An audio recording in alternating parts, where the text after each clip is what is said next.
आज हम भारत के सबसे पुराने और सबसे भरोसेमंद बिजनेस साम्राज्यों में से एक बजाज ग्रुप की कहानी को समझेंगे। ये एक ऐसा नाम है जो दशकों से भारत की तरक्की का जैसे दूसरा नाम बन गया है। अच्छा, जब बजाज का नाम आता है तो मन में क्या आता है? शायद एक स्कूटर की तस्वीर है ना? लेकिन बजाज की कहानी सिर्फ दो पहियों की नहीं है। ये तो एक पूरे देश के सपनों, उसके संघर्षों और उसके बदलाव की कहानी है। जरा इस सफर को देखिए, कहां 60 के दशक का वो एक सीधा साधा सा फैमिली स्कूटर और कहां आज फाइनेंस और इलेक्ट्रिक गाड़ियों का एक ग्लोबल पावर हाउस। बस यही बदलाव बजाज की कहानी का असली सार है। तो चलिए इस जाने पहचाने नाम के पीछे छिपे हुए एक बहुत बड़े साम्राज्य की परतों को खोलते हैं। सच तो ये है कि बजाज की कहानी को भारत की कहानी से अलग करके देखा ही नहीं जा सकता। इसकी जड़ें हमारे स्वतंत्रता संग्राम से जुड़ी हैं और इसकी शाखाएं आज के मॉडर्न इंडिया को बना रही हैं। इस ग्रुप की नींव भारत की आजादी की लड़ाई में इतनी गहरी है और शायद यही बात इसे बाकी सबसे बिल्कुल अलग बनाती है। इस पूरी कहानी के केंद्र में हैं जमनालाल बजाज, जिन्होंने 1926 में ग्रुप की शुरुआत की। वो सिर्फ एक बिजनेसमैन नहीं थे, बल्कि महात्मा गांधी के बहुत करीबी सहयोगी थे।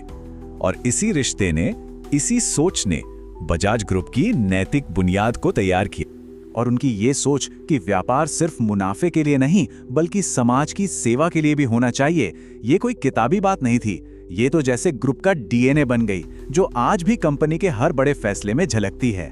देखिए, जमनालाल बजाज स्वदेशी में बहुत यकीन रखते थे। मतलब विदेशी चीजों का बहिष्कार करो और भारतीय इंडस्ट्री को बढ़ावा दो।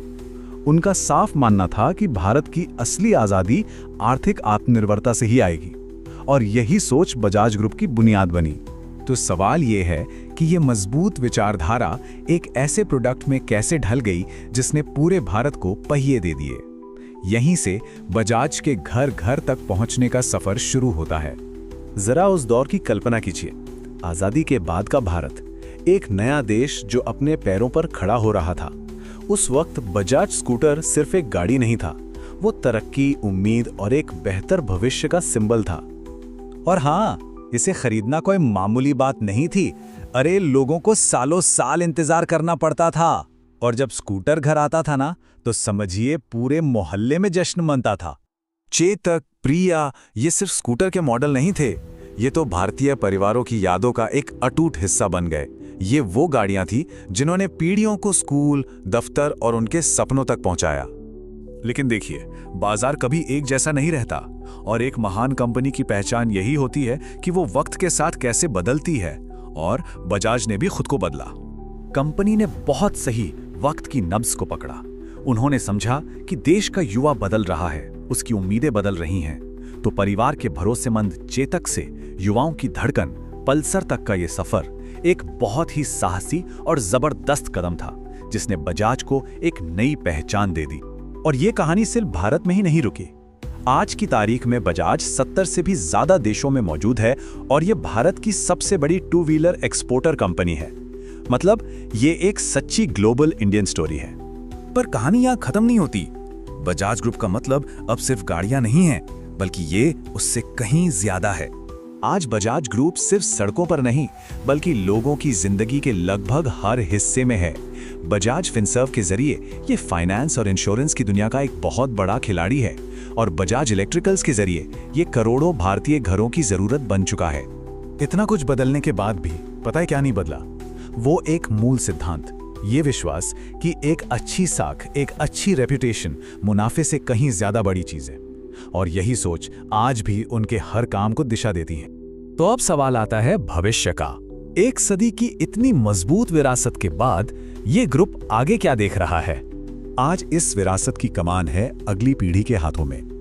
राजीव और संजीव बजाज न सिर्फ इस विशाल विरासत को संभाल रहे हैं, बल्कि इसे भविष्य की नई चुनौतियों और नए मौकों के लिए तैयार भी कर रहे हैं। और भविष्य क्या है? भविष्य है इलेक्ट्रिक। और देखिए कितनी कमाल की बात है, अपने सबसे आइकॉनिक ब्रांड चेतक को एक नए इलेक्ट्रिक अवतार में वापस लाकर बजाज ने यह साफ कर दिया है कि वो आने वाले कल की क्रांति के लिए भी पूरी तरह से तैयार हैं, और उनका पूरा फोकस अब ग्रीन मोबिलिटी और सस्टेनेबिलिटी पर है। तो इस पूरे सफर से, इस 100 साल की कहानी से हम क्या सीख सकते हैं? कुछ बातें बिल्कुल साफ हैं। पहली, अपने उसूलों पर टिके रहना। दूसरी, बदलाव से घबराना नहीं, उसे अपनाना। तीसरी, ये समझना कि ग्राहक का भरोसा ही सबसे बड़ी दौलत है।